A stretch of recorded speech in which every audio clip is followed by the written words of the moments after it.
Hello bachcho, let's read this question. This question states the maximum number of electrons in a subshell. It is given by the expression A4L minus 2, B4L plus 2, C2L plus 1 and D2N square. Let's understand this question with a basic key concept. So सबसे पहले हमको ये पता होना चाहिए that there are various quantum numbers जो एक electron को एक एटम में डिस्क्राइब करते हैं. And for that we have first that is azimuthal quantum number. As in this question subshell की बात हो रही है. So azimuthal quantum number ये determine करते हैं कि कौन से सबशेल में एक इलेक्ट्रॉन प्रेजेंट है. And the principal quantum number जो main energy cell को represent करते हैं. So it determine the subshell of the electron. इसको हम denote करते हैं with L. And value of L determine करती है कि कौन सा सबशेल है. So value of L हम कैसे निकालते हैं? It is equals to 0 से लेके n minus 1 as n is the principal quantum number. And azimuthal quantum number also determine कि electron का angular momentum क्या होगा. So it determine the angular momentum of the electron. As we know that electron is revolving around the nucleus, उसका कोई rotational energy होगा, hence उसका angular momentum होगा. So उसका angular momentum L determine करता है. Then second is the magnetic quantum number. Magnetic quantum number determine करता है कि इलेक्ट्रॉन का बिहेवियर क्या है towards magnetic field. So it determines the electron behaviour towards magnetic field. And magnetic quantum number ये भी डिटरमाइन करता है कि कौन सा ऑर्बिटल में इलेक्ट्रॉन प्रेजेंट है. So it determine the orbital.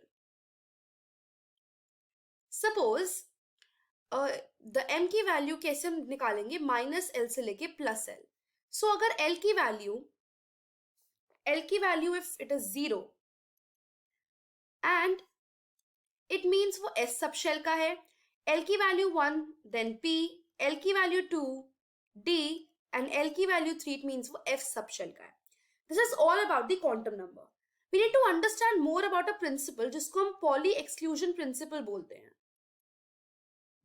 So Pauli exclusion principle वो प्रिंसिपल है जो बताता है कि एक ऑर्बिटल जो हमने डिटरमाइन किया था मैग्नेटिक क्वांटम नंबर. सो एक ऑर्बिटल के पास सिर्फ 2 इलेक्ट्रॉन हो सकते हैं. That is one orbital can accommodate only 2 electrons, not more than that.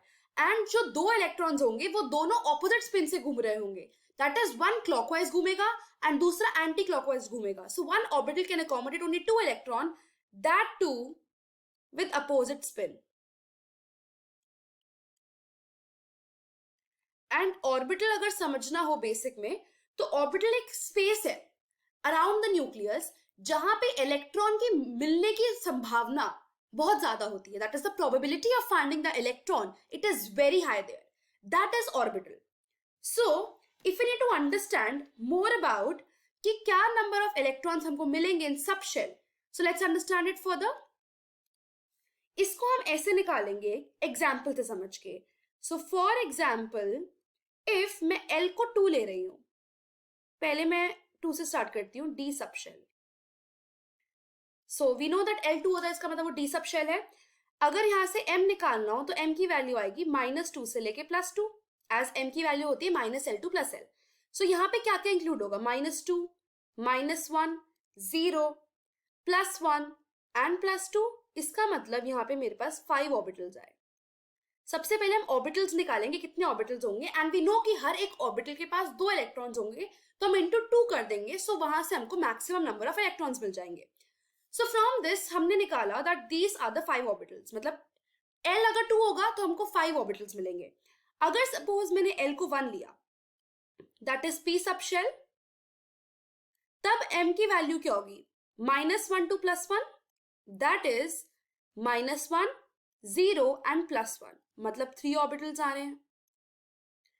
अगर ओवरऑल एक्सप्रेशन निकाल लिया यहां से for the number of orbitals, तो वो होगा 2L + 1. Why? Because as हम यहां से देख रहे हैं कि अगर सपोज मैं यहाँ पे L की जगह 2 डालूं तो यहाँ पे हमको पता है 2 × 2 + 1 5 आ रहा है. मतलब इसका डबल का +1 ही हमारे पास नंबर ऑफ ऑर्बिटल्स आ रहे हैं. सो ये हमने जनरल एक्सप्रेशन ढूंढ ली कि ये जनरल एक्सप्रेशन है for the number of orbitals. Now we know कि एक orbital can accommodate only 2 electrons, क्योंकि पॉली एक्सक्लूजन प्रिंसिपल ने दिया था. सो अगर 2 इलेक्ट्रॉन्स ही करेगा तो मैक्सिमम वो 2 ही इलेक्ट्रॉन्स अकोमोडेट कर सकता है. So the maximum number of electrons वो कितने होंगे? Into 2, right. हमने डबल कर दिया उसको, क्योंकि एक ऑर्बिटल में 2 इलेक्ट्रॉन्स होंगे. सो अगर फर्दर सॉल्व करा जाए तो 4l+2 होंगे. So the final answer to this question is option number B. I hope you understood it well. Best of luck.